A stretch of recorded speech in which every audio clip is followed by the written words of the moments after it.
The dog wouldn't stop barking. Not at a suitcase. Not at a threat. An elderly woman in a wheelchair. Security froze. Passengers backed away. Someone screamed. The woman's hands shook as she clutched a small handbag. "Please," she whispered, "I didn't do anything wrong." But the SEAL's K9 wasn't angry. He was terrified, he whined.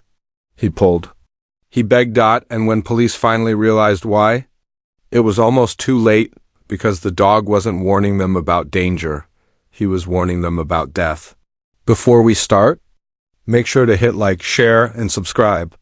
And really, I'm curious, where are you watching from? Drop your country name in the comments. I love seeing how far our stories travel. The airport terminal buzzed with its usual chaos, rolling suitcases, echoing announcements, hurried footsteps crossing polished floors. Travelers moved without looking at one another, each locked inside their own destination. Then the German Shepherd stopped, without warning. The SEAL's K9 snapped forward, muscles rigid, ears pinned back. A violent bark tore through the noise, sharp and relentless. Aimed at an elderly woman sitting quietly in a wheelchair, conversations died instantly, people froze mid-step. Security hands hovered over radios. The woman's frail fingers tightened around the worn handbag resting on her lap, her eyes wide with fear. This wasn't routine. This wasn't aggression. The handler's chest tightened because his dog had only reacted like this once before. And last time, someone didn't make it. She looked impossibly small in the wide, sterile terminal. Gray hair neatly tucked beneath a wool hat, a pale blue coat wrapped tightly around her thin frame. Her hands trembled as she clutched the handbag, knuckles white with fear. "I haven't done anything," she whispered. Her voice barely audible over the silence. Her eyes darted from the barking dog to the armed officers closing in. Confusion mixed with terror. She didn't look dangerous. She looked terrified. This wasn't just any dog. The German Shepherd at the end of the leash was trained for war, explosives, ambush, threats no human eye could see. He had served alongside Navy SEALs in places where hesitation meant death. In years of deployments and patrols, he had never been wrong.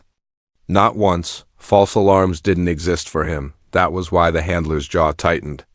If the dog was barking like this, something was dangerously wrong, whether anyone believed it yet or not. Fear spread faster than the barking. Passengers backed away, dragging children behind them, whispering frantic guesses under their breath. Phones lifted. Someone gasped.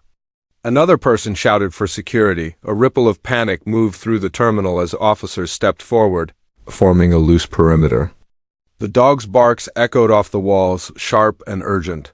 The elderly woman shrank into her wheelchair.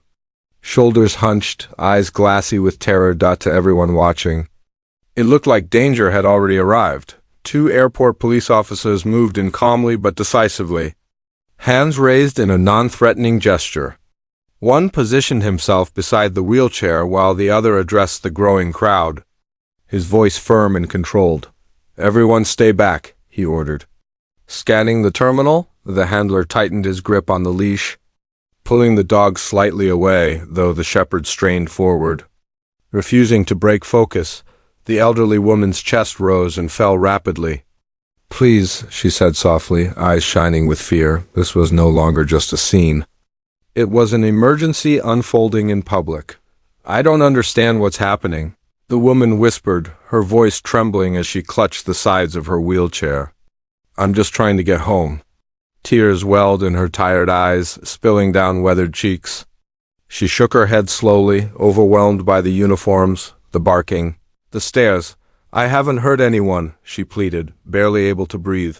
The officers exchanged brief glances. Her fear felt real, raw, desperate, human, but the dog still wouldn't stop. And that contradiction made everything feel far more dangerous than it. "Look." The German Shepherd's focus never wavered. His nose pulled toward the small handbag resting on the woman's lap, every bark aimed directly at it. The bag was old, its leather cracked from years of use. Nothing about it screamed danger, no wires, no bulges, no weight. Yet the dog strained harder, whining between barks, desperate. One officer crouched slowly. "Ma'am," he said gently, "what's inside the bag?" The woman's fingers tightened around the handle. "Please," she whispered, "don't take it away." The tension snapped into something darker. One officer's hand drifted closer to his radio as his eyes fixed on the bag. "In an airport, fear always jumped to the worst conclusion," the crowd murmured again. Suspicion replaced sympathy. People leaned back, distancing themselves as if danger could spread by proximity. The handler felt it too, the pressure to act fast, to assume threat over mercy, but Rex wasn't showing aggression. He wasn't guarding. He was begging, and that detail didn't fit the story anyone expected to tell. The German shepherd's barking shifted, rising into a sharp, broken whine. His body trembled with urgency as he pulled hard against the leash, claws scraping the terminal floor. This wasn't training anymore, it was instinct. His ears flattened. His tail stayed low. He wasn't defending. He was pleading. The handler's pulse thundered in his ears. He had seen aggression before. This wasn't it. Rex circled the wheelchair, nose pressed close, then froze, staring up at the woman's face. Something inside her was failing. And the dog knew it. The woman suddenly gasped, her body stiffening in the wheelchair. One frail hand flew to her chest as her breath came out shallow and uneven. Her lips lost their color, turning pale beneath trembling breaths. An officer noticed first. "She doesn't look well," he muttered, stepping closer. The woman shook, eyes fluttering as if the world were slipping away. I can't breathe," she whispered. The terminal went eerily quiet. Rex let out a sharp, frantic whine, planting himself beside her wheel. This wasn't fear anymore. It was collapse happening in real time. "Open the bag," one officer said. Urgency replacing suspicion. The woman's shaking fingers released the handle as the handbag was gently lifted. Inside was no weapon, no threat. Only neatly packed medical supplies, prescription bottles, a heart monitor, emergency medication labeled in bold red letters. The handler's stomach dropped. "She has a cardiac condition," an officer read aloud, voice tight. "High risk." The woman nodded weakly, tears sliding down her cheeks. I can't go anywhere without it," she whispered. Rex pressed his nose against the open bag and whined softly. He hadn't been warning them about danger. He'd been warning them about time. Everything shifted in an instant. Radios crackled urgently as officers stepped back, their expressions draining of fear and filling with horror. "Medical emergency!" Someone shouted. "We need paramedics now." The woman's head slumped slightly, her breathing shallow and uneven. Her fingers twitched weakly against the armrest. "I tried to make it home," she murmured, barely conscious. The handler dropped to one knee beside her. Rex pressed tightly against her leg, refusing to move. "She's not a threat," the handler said, voice tight with urgency. "She's dying." And suddenly, every second they'd wasted felt unforgivable. Paramedics burst through the crowd, pushing a stretcher as officers cleared a path. The terminal erupted into motion, voices overlapping, radios blaring, footsteps pounding. "Ma'am, stay with us," a medic urged, pressing fingers to her wrist. "Keep your eyes open." Her head lolled weakly, breath rattling as monitors beeped urgently. Oxygen was fitted over her face. Rex paced anxiously beside the stretcher, whining, eyes locked on her as if willing her to stay alive. The handler jogged alongside, heart racing, refusing to let go of the leash. As they rushed toward the ambulance, one medic looked up sharply. "If we're 5 minutes later," he said grimly, "she won't make it." Hours later, the chaos of the terminal felt like a distant memory. The handler sat rigid in a hospital corridor, Rex pressed against his leg, finally quiet.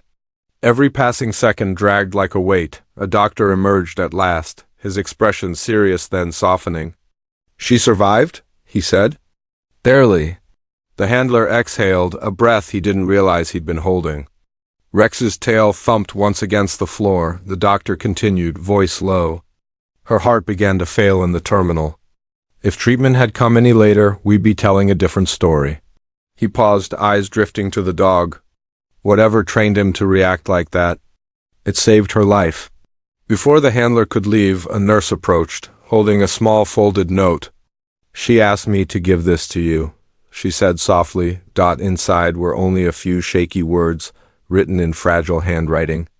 Thank your dog. He heard my heart before I could. The handler swallowed hard. Kneeling beside Rex, you did good, buddy, he whispered.